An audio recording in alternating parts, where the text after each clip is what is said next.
Hello everyone, কেমন আছেন আপনারা সবাই? আশা করি সবাই ভালো আছেন। আমিও আপনাদের দোয়ায় অনেক অনেক ভালো আছি। আজকে হচ্ছে বাবার বাড়ি প্লাস মামার বাড়ি দাওয়াতের একটা ব্লগ। তো সারাদিন কি কি করলাম আর কি কি খাইলাম, শীতের দিনে পিঠা খাওয়ার আর কি দাওয়াত ছিল মামার বাড়ি, তো সেগুলো নিয়ে থাকছে আজকের পুরাটা ব্লগ। বাচ্চাদের স্কুল বন্ধ, পরীক্ষা শেষ, চলে আসছিলাম বোনের বাড়িতে।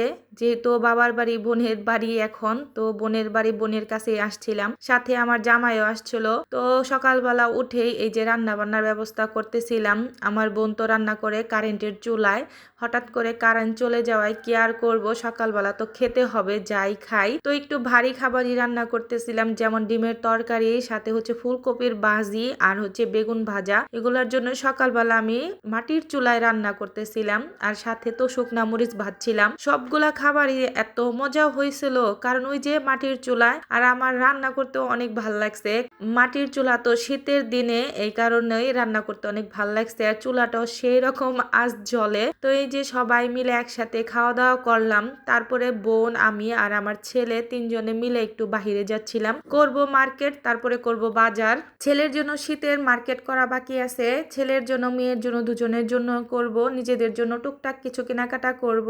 আর যেহেতু আমরা বাবার বাড়িতে আসছি, কয়েকদিন থাকবো, আর আমার হাজবেন্ডও থাকবে। সে কিন্তু অনেক বছর পরে আমার বাবার বাড়িতে এই যে থাকলো।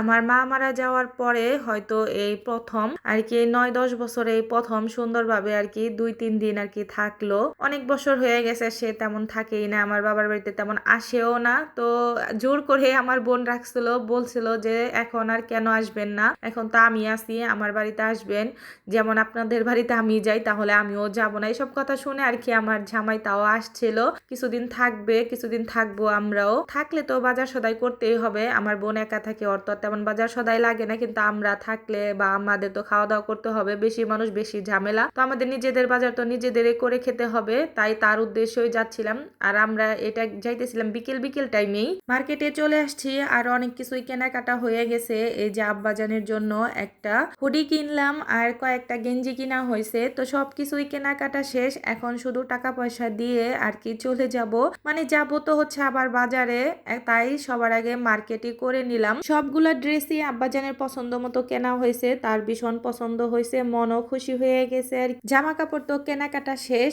একটা কিনে দেবো আব্বাজানকে র্যাকেট ব্যাট, অনেকদিন ধরে বলতেছিল, ওই বছরও কিনে দিছিলাম, ওই বছর না 2 বছর আগে কিনে দিছিলাম, সেটা 2 বছর খেলে একবারে শেষ করে দিছে, এখন এই বছর আবার লাগবেই লাগবে, তো তাকে এটাও কিনে দিলাম। তারপরে এই যে বাজারে চলে আসছি, আর এইখানে আমি কিনতেছিলাম গরুর মাংস।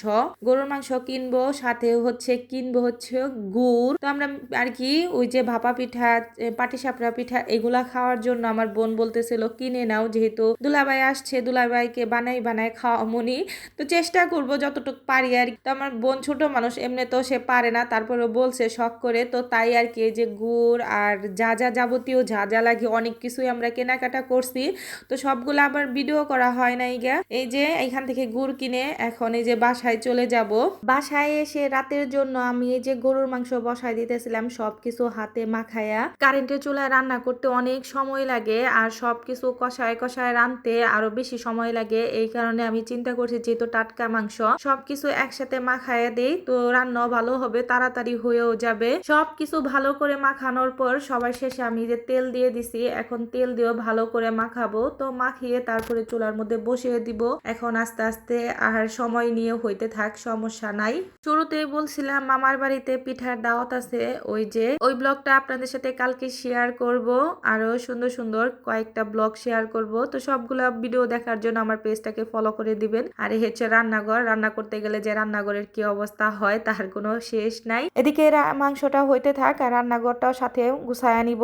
তো আজকের মতো ব্লগটা আমি এখানে শেষ করে দিব।